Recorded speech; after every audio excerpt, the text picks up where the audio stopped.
오늘의 공모주 참가번호 4번 글로벌 모바일 게임 퍼블리셔 모비릭스입니다. 청약 일정은 1월 19일에서 1월 20일이고 환불일은 이틀 후인 1월 22일, 상장일은 1월 28일입니다. 확정 공모가는 밴드 최상단인 14,000원, 공모가 기준 시총은 1299억 수준이 되겠습니다.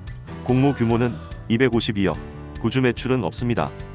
청약 한도는 최저 등급 기준으로 대표 주관사인 한국투자증권에서는 3,150만원까지 청약이 가능하며 우대 조건이 있으시면 더 많은 자금도 청약 가능합니다. 세 곳의 증권사 모두 최저 등급 기준으로 청약을 하신다면 5,810만원까지 가능합니다. 배정 방식의 경우 모비릭스는 기존과 동일하게 청약증 거금에 비례해서 배정받는 방식을 적용합니다. 주관사는 한국투자증권, KB증권, 신영증권 세 곳으로 아직까지는 중복 청약이 허용되기 때문에 증권사 세 곳에 모두 청약하실 수 있습니다. 아시다시피 동일 자금으로는 선진 뷰티사이언스, CN투스 성진에 청약할 수 없고 CN투스 성진과 상장일이 동일하다는 점도 참고하시면 좋을 것 같습니다. 모비릭스는 모바일 게임 퍼블리싱 업체로 게임 퍼블리싱은 자체적으로 게임을 개발하는 것이 아니라 게임을 제공하기 위한 인프라를 구축하고 서버 관리, 배급, 유통, 마케팅 등 게임 서비스에 관련한 모든 사항을 운영하는 회사를 말합니다. 모비릭스는 캐주얼 게임 퍼블리싱을 주력으로 하고 있으며 월드 풋풀 리그, 피싱 훅, 브릭스 브레이커, 퀘스트 등 히트작이 다수인 것에 비해 국내에서의 인지도는 낮은 편입니다. 반면 2018년 12월 기준 게임 퍼블리셔 글로벌 다운로드 순위로는 구글 플레이에서 4위, 구글 플레이와 iOS 통합 순위는 10위를 기록하는 등 국내에 비해 해외에서 인기가 높은 것으로 평가받고 있습니다. 매출 비중 또한 2020년 3분기 기준으로 국내 매출이 8.75%, 해외 매출이 91.25%이기 때문에 해외 매출이 압도적인 부분도 이러한 상황을 잘 보여주고 있다고 하겠습니다. 국내 게임 포털 피망으로 유명한 코스닥 상장사 네오위즈로부터 투자를 유치했고 네오위즈와 네오위즈의 자회사가 공모 후 기준으로 16.97%의 지분을 보유하고 있다는 점도 눈길을 끕니다. 모비릭스 또한 네오위즈의 1.52%의 지분을 보유하고 있어 양사가 전략적 파트너임을 확인할 수 있는 부분이라고 할 수 있겠습니다. 모비릭스의 첫 번째 핵심 경쟁력은 글로벌 모바일 게임 퍼블리싱 역량입니다. 2D, 3D 그래픽 용량 압축 기술을 통해 저사양 기기 및 불안정한 네트워크 환경에서 플레이가 가능하기 때문에 상대적으로 게임 환경이 좋지 않은 동남아, 중남미 등 향후 성장 가능성이 높은 국가에서 지속적으로 신규 유저가 유입되고 있습니다. 이는 모비릭스가 국내 게임사 중 글로벌 다운로드 건수 1위의 게임사가 되는 데 중요한 기술적 요인으로 작용했다고 판단됩니다. 두 번째 핵심 경쟁력은 누적 다운로드 5천만 건 이상 달성한 히트작 6건을 비롯하여 200여 종 이상의 게임 포트폴리오를 통해 기존 게임 퍼블리셔와 다른 안정적인 수익 창출 능력입니다. 특히 모비릭스가 안정적인 수익을 창출하고 있는 이유는 인앱 수익에 의존하는 다수 게임 회사에 비해 광고 플랫폼 수익 비중이 매우 높다는 점입니다. 게임에 따라 매출 편차가 심할 수 있는 유료 아이템 매출 기반의 인앱 결제 수익이 전체 매출에서 32.8%의 비중을 차지하는 데 비해 게임 화면에 광고를 노출하여 얻는 광고 플랫폼 수익은 63.3%로 인앱 수익보다 광고 수익이 2배 정도 높은 것이 특징입니다. 광고 수익은 게임 출시작 수와 다운로드 건수가 많을수록 절대적으로 유리하기 때문에 200여 종 이상의 게임 포트폴리오를 보유하고 있는 모비릭스는 향후에도 안정적인 수익을 유지하거나 성장할 가능성이 크다고 판단됩니다. 또한 퍼블리싱 이외에도 2021년에는 미드코어 자체 게임을 개발하고 상장 후에는 우수 게임사 M&A를 계획하는 등 인앱 수익 향상을 목표로 한 전략도 향후 실적에 긍정적인 요소가 될 것으로 기대합니다. 2018년에 매출과 영업이익이 급증했으며 이후 2020년까지 완만한 상승세를 이어가고 있는 상황입니다. 2019년 매출은 403억, 영업이익은 74억이었으며 2020년 3분기까지의 영업이익이 2019년 전체의 영업이익과 비슷한 수준이기 때문에 2020년은 사상 최대의 영업이익도 가능할 것으로 예상해 볼 수 있겠습니다. 이러한 실적을 바탕으로 부채 비율은 10%대로 감소했고 최근 3개년간 차입금도 없을 뿐만 아니라 유동자산이 유동부채의 몇 배인지를 나타내는 유동 비율도 700%를 초과하는 등 매우 안정적인 재무 구조를 유지하고 있다는 점이 인상적입니다. 문제점 역시 존재합니다. 사업 관점에서 보면 캐주얼 게임 퍼블리싱 사업은 게임 흥행 실패 리스크는 낮은 편이지만 확고한 IP의 부재, 낮은 개발비 등으로 비교적 진입장벽이 낮은 사업이라고 할 수 있습니다.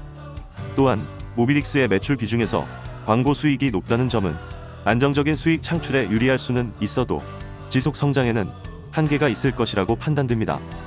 따라서 자체 게임 개발 및 개발사 인수가 계획대로 실행되는지도 관심 있게 지켜봐야 할 부분이라고 할 수 있겠습니다. 공모주 투자 관점에서는 특별한 우려되는 문제점은 없지만 임직원에게 부여한 주식 매수 선택권이 존재하는데 규모는 공모 후 기준으로 3.5%의 비중입니다. 주식 매수 선택권의 행사 가격은 주당 940원이며 상장 이후 보통 주로 추가 상장하여 매도 물량으로 한 번에 나올 경우 주가에는 부정적인 영향을 줄 수 있다는 점을 참고하시는 것이 좋겠습니다. 공모주 오디션에서 심사위원장 역할을 맡고 있는 기관은 어떤 평가를 했는지 확인해 보겠습니다. 기관 경쟁률은 1407대1, 1516건의 참여 건수가 있었습니다. 공모가는 밴드 최상단인 14,000원으로 확정되었으며 공모가 이상으로 신청한 비율이 가격 미제 시 포함 99.97%였습니다. 기관 경쟁률도 인플레 현상이 지속되고 있으나 역대 5위의 기관 경쟁률인 만큼 심사위원장인 기관은 S급에 해당하는 평가를 내린 것으로 판단됩니다. 공모주 한 잔이 상장일 옥석을 가리기 위해 간단한 지표로 평가하는 방법인 옥석 진단에서는 총 6점이 나왔고 의무 보유 확약 비율은 5.7%로 높은 기관 경쟁률에 비하면 낮은 수치며 유통 가능 주식 비율은 32% 수준으로 양호한 편입니다. 장외 거래 시세는 1월 18일 현재 22,500원 수준으로 확인되어 공모가와 60.7%의 괴리율을 보이고 있습니다. 점수가 중위권에 해당하므로 평가 등급은 B를 부여합니다. 다음은 공모가 적정 수준입니다. 적용 단기순 이익, 적용 PER은 모두 적합한 수준으로 판단했습니다. 다만 할인율이 9.7% 수준으로 낮기 때문에 최근 코스닥 상장주 평균 할인율인 23.5%를 적용하면 공모주 한 잔이 산정한 적정 공모가는 11,850원입니다. 확정된 공모가 14,000원과 비교하면 18%의 괴리율이 있기 때문에 공모가는 약간 높다고 판단하여 평가 등급 B를 부여합니다. 심사 결과를 종합한 결과 모비릭스는 최종 A 마이너 등급의 우수한 등급으로 청약 라운드에 진출합니다. 심사평도 한번 들어볼까요? 모비릭스의 실적과 재무 구조는 높게 평가하고 코로나19로 인해 게임 수요가 늘어난 것도 긍정적입니다. 다만 게임 사업은 대표적인 B2C 사업이기 때문에 게임 회사의 공모주는 게임사 또는 히트작의 높은 인지도가 매우 중요하다고 생각합니다. W게임즈, SNK, 리투젠 등 기존의 게임사들의 상장일 주가가 좋지 않았던 반면 카카오 게임즈의 좋은 결과가 있었던 것은 카카오라는 높은 인지도의 영향이 컸던 것도 부정할 수 없을 것입니다.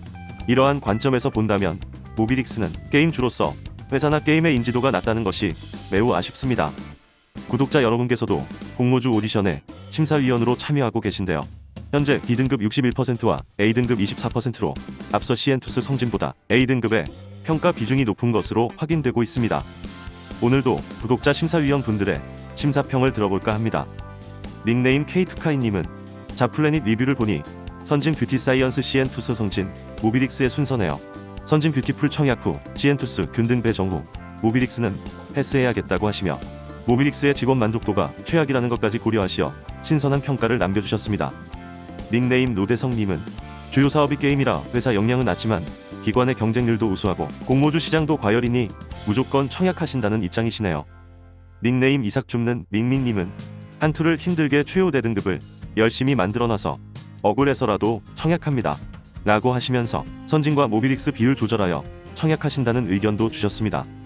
그 밖에 닉네임 양석이님, 에나멜님, 윤정환TV님께서 선진 뷰티 사이언스, 모비릭스, 시엔투스 성진 비중으로 청약하신다는 동일한 의견을 주셨습니다. 오늘도 심사평을 해주신 모든 분들께 감사의 말씀을 드립니다. 마지막으로 3건의 공모주를 한눈에 비교해보면서 공모주 한 잔의 청약 계획을 공유드리겠습니다. 3건의 공모주 중에 거의 모든 조건에서 앞서는 건 단연 선진 뷰티 사이언스입니다. 기관 경쟁률, 의무 보유 확약 비율, 장외 거래 시세, 그리고 공모 규모나 예상 시총도 셋 중에 제일 가볍습니다. 상장일 또한 단독이라 가장 믿을만하다는 판단입니다. 모든 심사위원 분들의 평가를 종합해봐도 선진 뷰티 사이언스가 A+, 모비릭스와 시엔투스 성진은 A-로 동일합니다. 많은 분들께서 시엔투스 성진과 모비릭스를 두고 고민을 하고 계시는 것 같습니다. 하지만 마지막으로 구독자 심사위원 분들의 평가에서 S등급과 A등급의 상위 등급으로 평가한 비율을 보면 시엔투스 성진보다 모비릭스가 높기 때문에 구독자분들도 모비릭스를 더 좋게 평가하고 계십니다. 공모주 한 잔의 의견도 다르지 않습니다. 무엇보다 시엔투스 성진과 모비릭스가 같은 날 상장한다는 점 때문에 지난 앱코와 NFC의 사례에서처럼 경쟁률이 비슷하다면 상대적으로 몸집이 가벼운 모비릭스의 상승폭이 더 클 가능성을 예상해 볼 수 있겠습니다. 따라서 공모주 한자는 선진 뷰티 사이언스의 풀 청약, 남은 자금은 모비릭스의 70%, 시엔투스 성진의 30% 청약할 계획입니다. 하지만 만약 균등 배정을 배제하고 시엔투스 성진의 경쟁률이 모비릭스에 비해 2배 수준으로 낮다면 모비릭스 청약을 포기하고 시엔투스 성진에 모두 청약할 계획입니다. 이것은 저의 의견일 뿐, 투자의 판단과 책임은 투자자 본인에게 있다는 것 잊으시면 안 됩니다. 이상 공모주 한잔이었습니다. 감사합니다.